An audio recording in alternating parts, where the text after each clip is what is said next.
Samedi 20 décembre 2014, Madame, Messieurs, bonsoir et merci de votre fidélité. Bienvenue dans ce journal. À la une de l'actualité, le président Michel Martelly devait rendre public lundi une liste de 3 à 5 premiers ministres pressentis après une semaine de discussion avec différents acteurs politiques. Les partis politiques devront se mettre d'accord sur le choix avant qu'ils ne procèdent à la désignation du successeur de Laurent Lamotte à la primature, a indiqué le chef de l'État. L'ancien sénateur Yuri Latortue, l'un des grands conseillers du président Michel Martelly, minimise des critiques dont il fait l'objet en raison de l'aggravation de la crise politique. Pour l'ancien président de la commission justice et sécurité du Sénat, le problème va au-delà d'une personnalité ou d'un conseiller, il est d'ordre structurel. Yuri Latortue met dans la main avec le député Armel Bélisère pour encourager le dialogue comme solution à la crise politique. L'élu de Delma Taba, qui affirme avoir été mandaté par des dirigeants des organisations populaires pour participer aux discussions avec l'exécutif dans le cadre de la mise sur pied du prochain gouvernement. Le ministère de la Culture rend hommage à la romancière Yannick Laens, prix Fémina 2014, pour son roman Baie de Lune. La cérémonie s'est déroulée à la Bibliothèque nationale en présence de plusieurs personnalités du monde littéraire et culturel haïtien notamment. Restez branchés pour le développement de ce titre et de bien d'autres.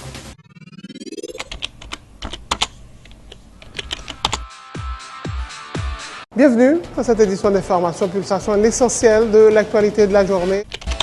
Merci de votre fidélité. Bienvenue dans ce premier numéro de Pulsation Week-end.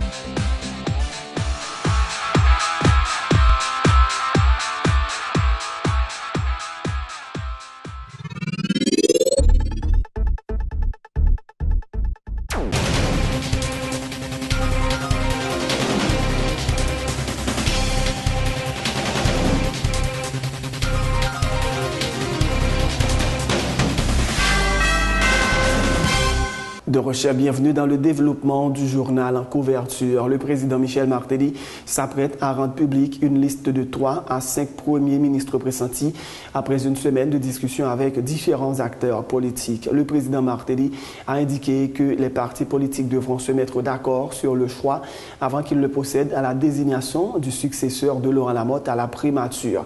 Le chef de l'État a indiqué avoir rencontré la majorité des partis et que les discussions ont beaucoup avancé. La plupart des acteurs sont d'avis que le prochain chef de gouvernement doit être un rassembleur capable de mettre en confiance le pouvoir aussi bien que l'opposition. L'ancien sénateur Yuri Latortue, l'un des grands conseillers du président Michel Martelly, minimise les critiques dont il fait l'objet en raison du pourrissement de la crise politique. Pour l'ancien président de la commission justice et sécurité du Sénat, le problème va au-delà d'une personnalité ou d'un conseiller. Il est d'ordre structurel. L'ex-parlementaire rappelle que les différents régimes ayant précédé l'administration du président Martelly ont eux aussi été dans la tourmente. L'ancien président Aristide a par 2 fois été éjecté du pouvoir et le président René Préval a été obligé de faire de nombreuses concessions, rappelle Yuri Latortue. Pour le président Aristide qui est au pouvoir, il y a 2 mandats, il n'est pas arrivé à faire. Il y a une crise. Si on prend le président Préval, en 2000, il a eu une crise, élection. En 2000, il était obligé de faire 9 sénateurs démissionner.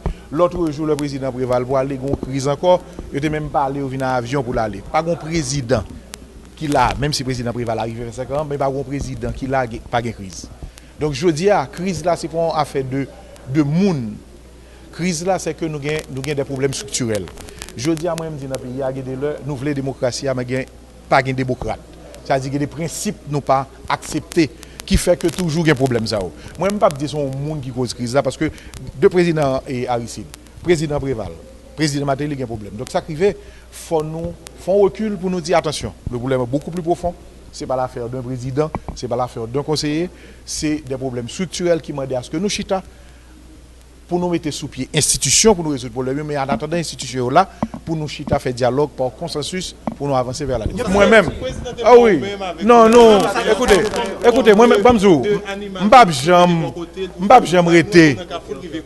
Est-ce que vous êtes satisfait du côté de performance ou à côté président? M'sodo.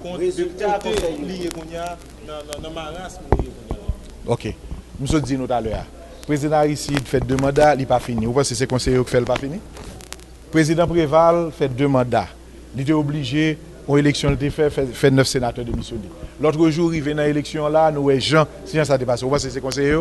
Écoutez, le problème là, pas arrêté dans le conseil.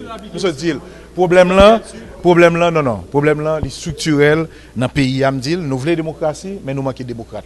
Parce que le jour, nous mettons ensemble pour nous parler, pour nous comprendre que nous sommes même côté, même si nous n'avons même passé, eh bien, ça, ou pas de problème ça. Nous voyons que le président dit que il est d'accord à la recommandation et nous voyons que le président fait tout effort. Le président a dit que le seul problème qu'il y a, c'est un problème de calendrier. Le président n'a pas démissionner, le président a approché, pas tout ça. Je crois que le rapport a demandé des sacrifices qui ne sont pas situés dans le domaine légal ni dans le domaine légitime, des sacrifices qui dépendent de chaque monde et je pense que chaque monde doit faire un effort pour nous avancer dans la résolution de la crise. Est-ce que le réticence, c'est en lettre retraite qui a préparé pour lui? Écoutez, je crois que nous, CEPA, a déclaré que eux-mêmes, ils ont parlé pour démissionner. Nous, le Premier ministre, allé. Je crois que chaque monde n'a pas accepté la question en même genre, même penser que tout Haïtien paraît pour faire sacrifice. L'ancien sénateur Yuri Latortue et le député Arnel Bélizer encouragent le dialogue comme solution à la crise politique. L'élu de Delma Tabar, qui s'est présenté comme le leader des organisations populaires, a donné la garantie qu'il va respecter le mandat qu'il affirme avoir reçu en leur nom pour discuter avec l'exécutif autour de la mise sur pied du prochain gouvernement. Pour sa part, le conseiller du président Martelly a salué la position du député Bélizer et parle d'initiatives louables susceptibles de faire revenir la paix dans le pays. Leur déclaration. Il y a une divergence politique avec camarade là. Donc moi-même j'ai une divergence politique avec Joseph Lambert. Je n'ai pas besoin de dire si pas une divergence politique avec elle.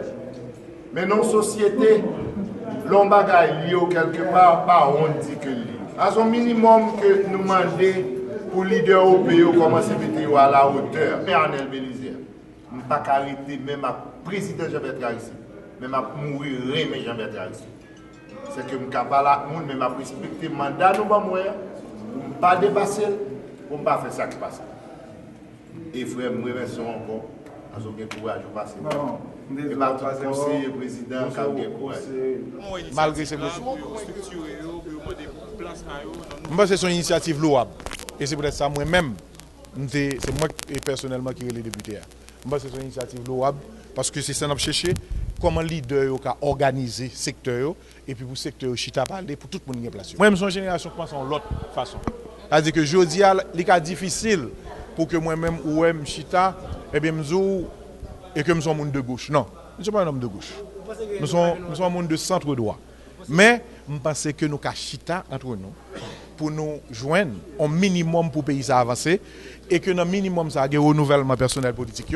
Chaque monde contribue à faire avancement politique. Et je pense que c'est par le dialogue pour arriver. Et le dialogue, il faut commencer par les gens habitués avec elle. Autre point de l'actualité, le chef de mission de l'Organisation internationale de la migration en Haïti, Gregor Goldstein, rappelle les autorités dominicaines à revenir sur leur décision de rendre apatrides plusieurs centaines de milliers de Dominicains d'origine haïtienne.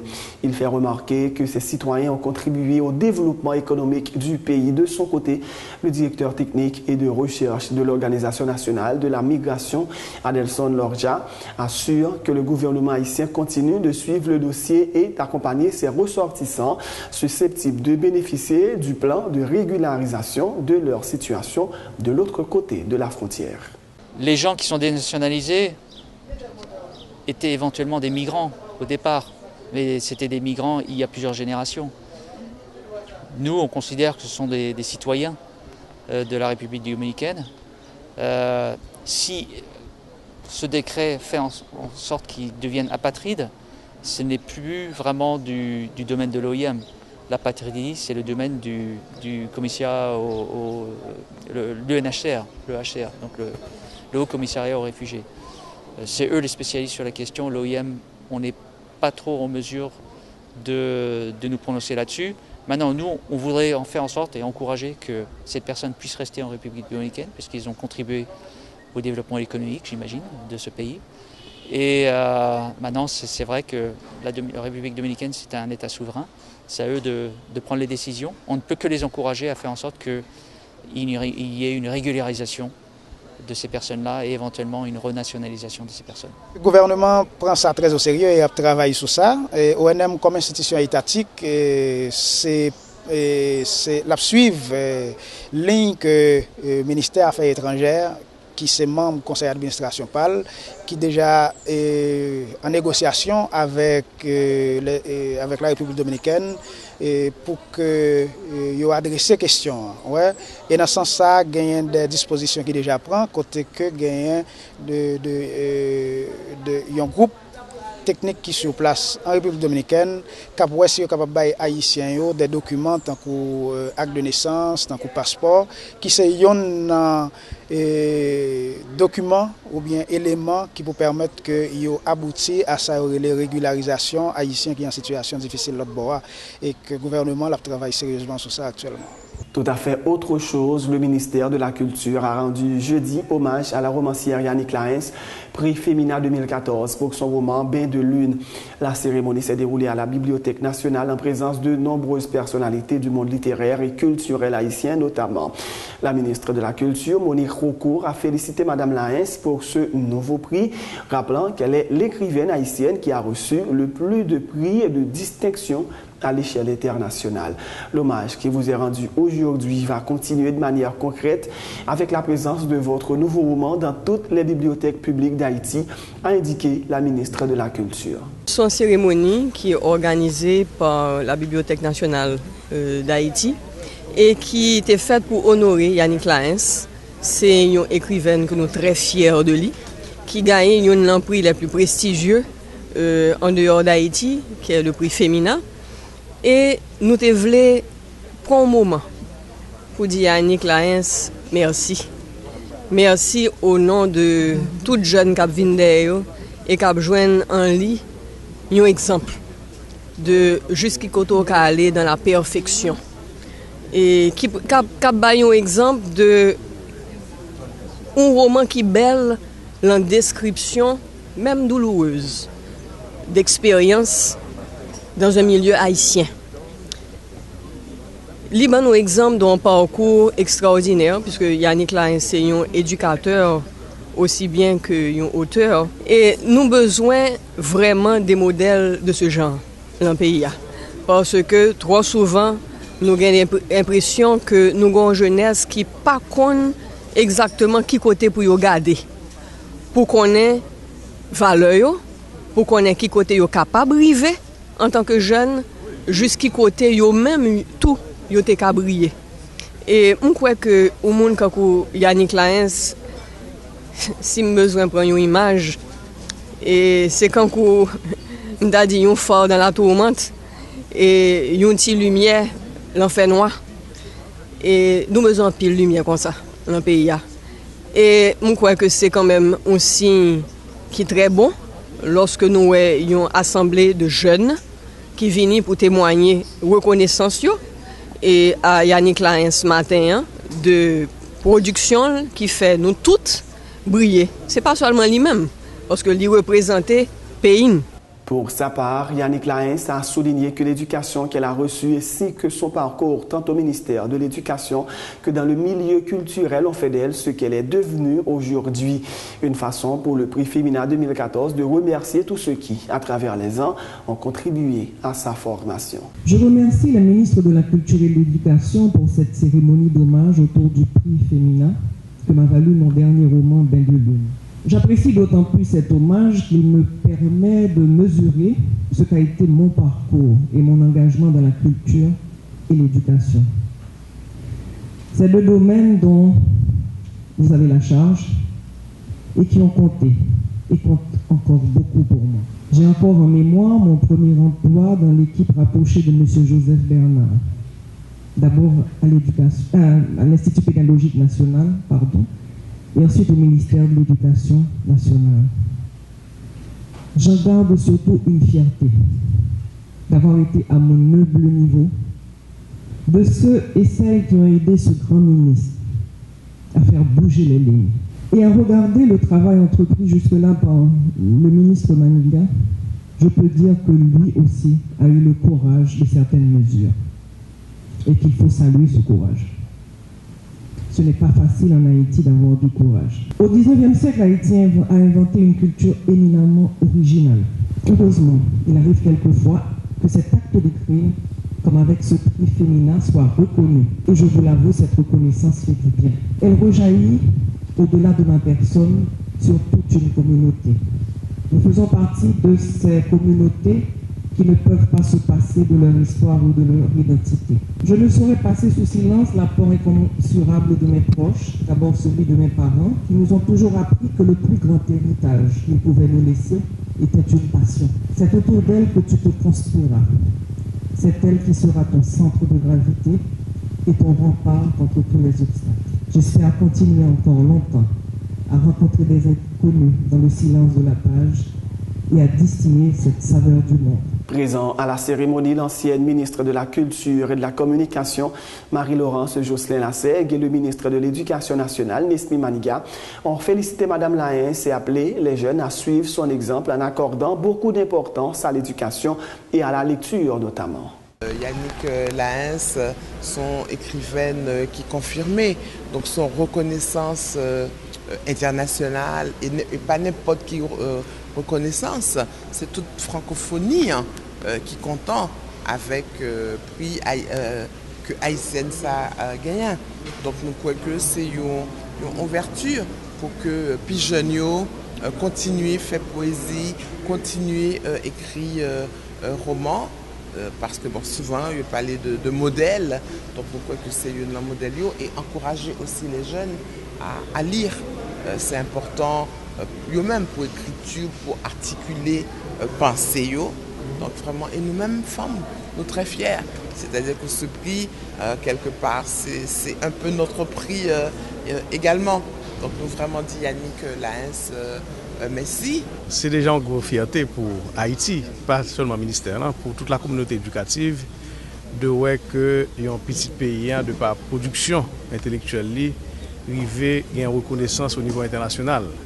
Donc c'est un bagage qui a espoir à tous les jeunes qui en quête de modèles. En pile jeunes ont une espèce de détresse, de désarroi, pour finir très bien qui sont capables d'utiliser propre talent.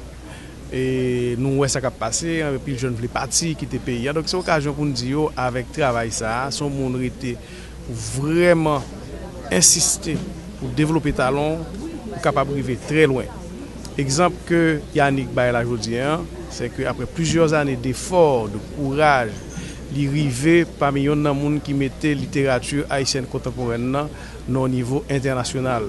Nous sommes très fiers de lui, nous espérons que ça va inspirer l'autre jeune aujourd'hui. Un message là, son message d'inspiration et d'espoir pour un pile l'autre jeune qui a un talent, puis capable de pas décourager, continuer, faire travail là. Et c'est pas seulement dans l'expression littéraire là, que ce soit dans tout domaine d'expression artistique. Autre point de l'actualité, le service départemental de l'Ouest de la police communautaire, de concert avec la Croix-Rouge haïtienne, a organisé mercredi au commissariat de Delma 33 une journée de collecte de sang, une initiative visant le renforcement de la banque de sang de la Croix-Rouge pour faire face aux besoins de plus en plus nombreux durant les fêtes de fin d'année, a affirmé le responsable de la police communautaire, le commissaire Jean-Ismagne Auguste. Il encourage tout un chacun à faire ce simple geste qui peut sauver de nombreuses vies. De son côté, la responsable de la promotion don de sang volontaire de la Croix-Rouge haïtienne, Marie-Rosalie Lamoge, a remercié la police communautaire pour cette initiative et se félicite de l'engouement des policiers et d'autres membres de la population à y participer. Bien entendu, c'est une activité de la police nationale d'Haïti sur l'initiative police communautaire. Nous avons estimé que l'important et par rapport à un vibrant appel de la Croix-Rouge haïtienne pour que la police nationale d'Haïti, en tant qu'institution qui est là pour servir et protéger, eh bien, contribuer, sinon et encourager des policiers, des jeunes et des citoyens, citoyennes à faire ce geste d'amour, ce geste humanitaire qui a un rapport à sauver vie. Donc autant de fois que nous gagnons opportunité, autant de fois que nous gagnons possibilité pour que nous fassions des gestes aussi significatifs qui contribuent à sauver vie, qui a contribué dans l'amélioration de la qualité de vie de la population du côté de la PNH que du côté de la Croix-Rouge. Il y a des sensibilisations qui ont été faites et la police est présente à travers la communauté, que ce soit au niveau des églises, des écoles, des universités, des quartiers et dans toutes les activités que la police a participé, le message a été vulgarisé. L'activité ça inscrit dans le cadre de dons de sang volontaire, surtout pour la Noël, côté manqué sang. Et c'est police communautaire là qui t'a invité nous venir faire activité ça. Et comme on est là, comment ils ont tout mobilisé pour faire don ça, pour faire geste ça. Parce que yo connaît comme yo même yo toujours dans la rue, yo toujours ouais ça gagner et yo même yo connaît des parents tout qui besoin sang, yo connaît qui difficulté qui gagne pour moun joindre sang ici. Et à l'occasion de la Noël, yo même yo proposé nous que y a fait activité ça. Et nous déjà dit merci d'être que tout le monde s'est mobilisé pour faire geste ça aujourd'hui. De nombreux volontaires ont répondu à l'appel de la police communautaire et ont fait don de leur sang à la Croix-Rouge haïtienne. Ils estiment que tout citoyen responsable devrait se sentir concerné par cette problématique. Le don de sang, un geste de solidarité, de santé publique. Tout le monde qui est en mesure de bailler sang, parce que c'est pour bailler, puisque je suis content de cas d'accident grave, que c'est dans une situation difficile de notre bout de sang.